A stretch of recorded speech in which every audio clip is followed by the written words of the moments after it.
Occasionally, with longer books with a lot of endnotes, you'll need to separate the notes by chapter. This depends on what the client and the hymn editing team decides upon. Open the Endnotes options again by going to Type, Document Endnote Options. You can see the only other option here is to restart every story. It would be great if you could create sections with your page layout options and have the endnotes restart with every section, kind of like you can do with page numbering, but unfortunately InDesign doesn't have that feature. It does, however, work with footnotes if you were to do it that way. Hence, we are left with the task of separating the book into separate stories. What you need to do in this case is find a story splitter script online and install it.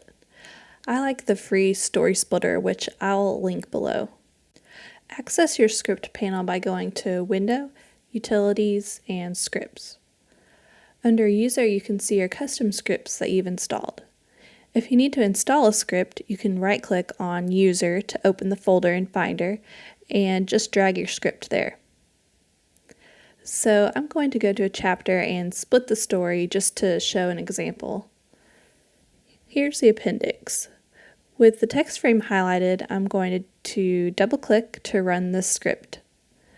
What I want to choose is Split Before Selected Frame. When you click OK, it breaks apart these into two separate stories. You can go to View, Extras, and Show Text Threads to see how the text frames are no longer linked.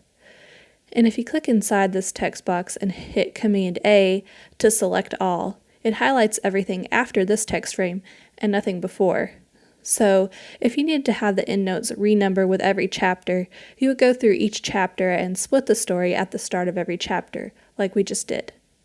Then you would need to go back into your endnote options and select numbering to restart every story.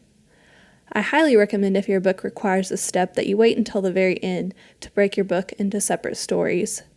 It's much easier to edit one long, continuous story, then you don't have to worry about pages shifting and having overset text.